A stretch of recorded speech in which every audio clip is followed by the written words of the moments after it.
Tapi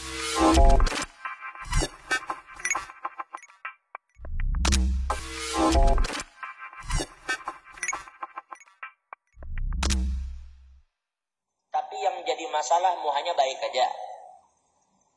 Lalunya memasukkan susuk supaya apa? Untuk memelet orang. Memelet supaya Pak RT naksir. Ada yang bertanya, saya dulu pernah memakai susuk di wajah saya. Apa hukum memakai susuk itu?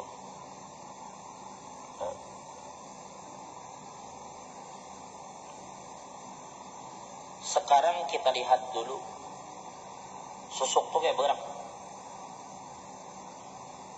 Kalau susuk itu terbuat dari benda yang halal dan susuk itu memasukkan benda ke dalam tubuh, kayak itu gak pakai susuk. Hah? Nah sekarang kalau hanya memasukkan benda ke dalam tubuh, lihat tujuannya apa.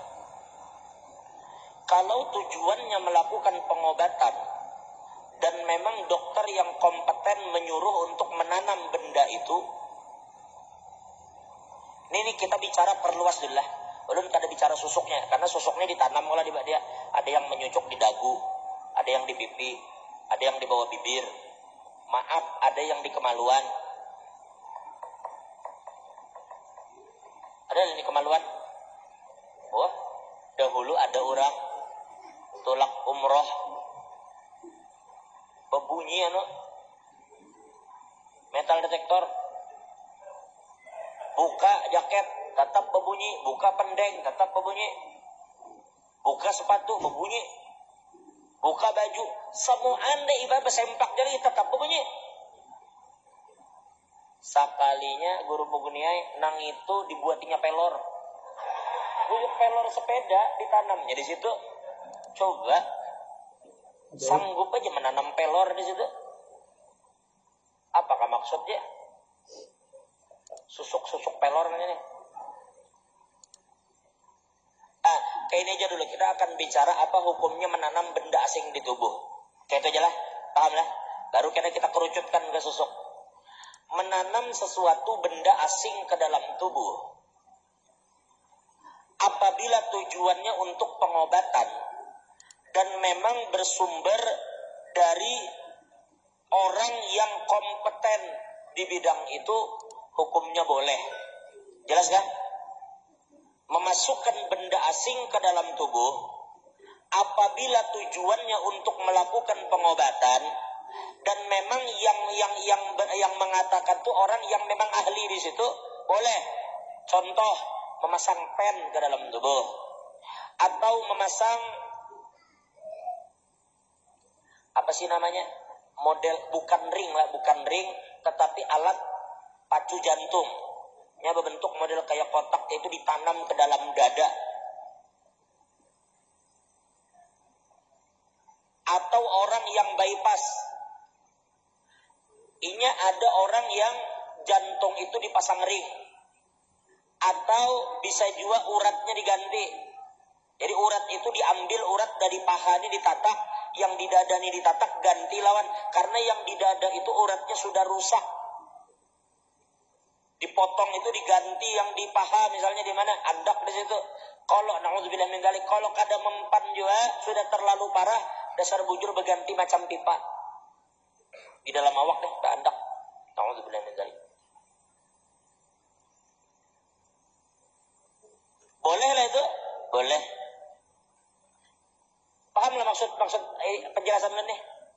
Dalam tubuhnya ada pen, dalam tubuhnya ada alat pacu jantung semacam. Pertanyaannya, apabila inya mati, apakah apa yang barang-barang itu tadi wajib dikeluarkan? Kada wajib. Karena apabila inya mengeluarkan, makanya mesti membongkar lagi awak mayit. Jangan, biarkan aja, kuburkan. Tapi orang begigi palsu bang jar, kubur aja juga, kadang-kadang ada yang hakun mewaris gigi palsu itu juga lah. Tanam aja. Jelas kira-kira lah. Lalu sekarang kita persempit pembahasannya kepada susuk. Susuk ini sekarang fungsinya segan apa pulang? susuk ini pulang fungsinya memang ujar anu ada manfaatnya untuk manut titik-titik saraf menekan misalnya, karena wajahnya tuh ada simetris, ada masalah saraf, dilihat wajahnya tuh mereng sebelah, lalu dimasukkan jarum-jarum untuk merangsang titik-titik sarafnya, berarti ada tujuan pulang untuk pengobatan, itu boleh. Tapi yang jadi masalah muhanya baik aja. Lalunya memasukkan susuk supaya apa? Untuk memelet orang. Memelet supaya Pak RT naksir. Supaya si anu tunduk kepadaku, bersujud di hadapanku. Nabi SAW bersabda dalam hadis yang diriwayatkan oleh Imam Ahmad bin Hanbal, "Innar ruqa wat tamaim wat tiwalah syirkun." Sesungguhnya mantra jampi-jampi si walang keke apa nang kada jelas mantranya kada jelas. Tapi kalau ruqyah yang dari ayat-ayat Quran tuh kada apa-apa.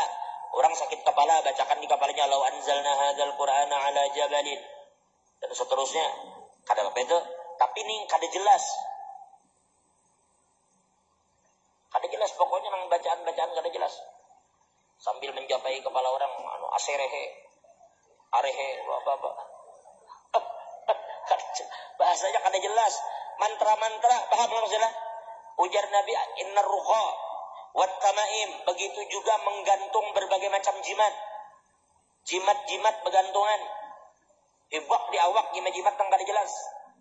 Apalagi wat tiwalah itu apa? Tiwalah itu pelet, memelet orang. Ujar Nabi semua itu syirik. Bukan ujar Nabi harus jadi bahasa gimana? Mantra-mantra, jimat-jimat yang bergelantungan, apalagi pelet, syirik jar Nabi. Tapi bahkan disebut tapi-tapian bila sudah Nabi mengatakan syirik. Tapi mun bacaan ayat Quran bang, itu ngarnya lain mantra. Lamun nang dibaca ayat Quran itu lain mantra, itu kan apa-apa. Lamun anu bang, kakanakan bayi jar, di awaknya itu bertulisan Bismillahirrahmanirrahim, lalu dibungkus kertas dikalungakan. Itu pun kada masa itu ayat Quran, karena kita disuruh membaca dengan bacaan tertentu. Itu memang ada banyak ulama-ulama yang membaca Bismillahilladzi la yadurru ma'asmihi syai'un fil ardi wala fis samai wa huwas samiul alim. Dibacanya. Ada sahabat dulu apabila anak-anak mereka kecil kada bisa membaca, mereka tulis di kertas, andak di kain, gantungkan di awaknya. Itu kada apa? Itu jelas. Maksud ulun ini nang kada jelas. Jimat-jimat nang kada jelas rimbanya. Pelet dan segala macam. Kenapa? Karena itu bisa membawa seseorang meyakini bahwa ada yang bisa memberikan manfaat dan mudarat selain Allah Ta'ala. Di situ bintang syiriknya kira. Dan maaf pula, kadang-kadang buai masalah susuk ni pian separo dibunguli dukun ada juga. Kada usah gin pakai nang pelet-pelet macam-macam, nang bulu perindu lah baba. Hah? Nang kakak itu tuh. Kada usah. Bila pian hendak disenangi orang, bergaulah dengan baik dengan orang lain dan zuhudlah. Jangan berkawan itu karena mengincar sesuatu nang ampun kawan, jangan tulu-tulu saja berkawan. Orang kan tujuh dah. Tapi bila pian berkawan ada nang diincar orang sarik. Memanfaatkan orang, jangan. Bujur-bujur berkawan tulu-tulu saja berkawan, orang bakal suka. Kan Nabi sudah memberi amalan. Ada seorang datang kepada Nabi, "Ya Rasulullah, ala amalin idza amiltuhu ahabbani Allah wa ahabbani an-nas." Ya Rasulullah, tolong beri ulun satu amalan yang apabila amalan tu ulun kerjakan Allah cinta dan manusia cinta lawan ulun. Wan, ini hebat daripada pelet lagi. Amun pelet itu paling pian kalau mau ulah orang, ini Tuhan pun bakal cinta lawan pian. Dan orang akan cinta apa? Ujar Nabi, izhad fid dunya yuhibbukallah wa zahad bima fi aydin nas yuhibbukan nas. Zuhudlah kamu terhadap dunia, Allah akan cinta kepada kamu. Dan zuhudlah dari apa yang ada di tangan orang, orang akan cinta kepada kamu. Artinya, bila berkawan lawan kawan, jangan sampai berkawan itu kada tulus, memanfaatkan. Itu kalau orang tahu, orang muar. Baik. Jadi, sudahlah, kalau terlanjur Bang Jar memakai susuk dengan niat memelet, dengan niat percaya, bila aku pakai susuk, orang senang. Bila aku kada pakai susuk, orang kada senang. Bila aku pakai susuk, aku untung. Bila aku kada pakai susuk, aku sial. Itu hati-hati keyakinan begitu. Kalau terlanjur Bang, bertobatlah kepada Allah Ta'ala. Lalu mengeluarkan jarumnya Bang. Pertama, pian banyak-banyak membaca ayat-ayat yang memang diperintahkan bagi orang-orang yang berkaitan dengan masalah sihir. Terutama nang Fatihah 4 tu nah. Mulai nang qul huwallahu ahad, qul a'udzu birabbil falaq, qul a'udzu birabbin nas, Fatihahnya pian baca. Kemudian pian banyaki membaca a'udzu bikalimatillahi tammah min syarri ma khalaq. Itu banyaki membaca. Insyaallah yang kedua, bawa bronsen. Jadi dokter ada logam dalam tubuh keluarga. Nah, baik. Wallahu a'lam bissawab.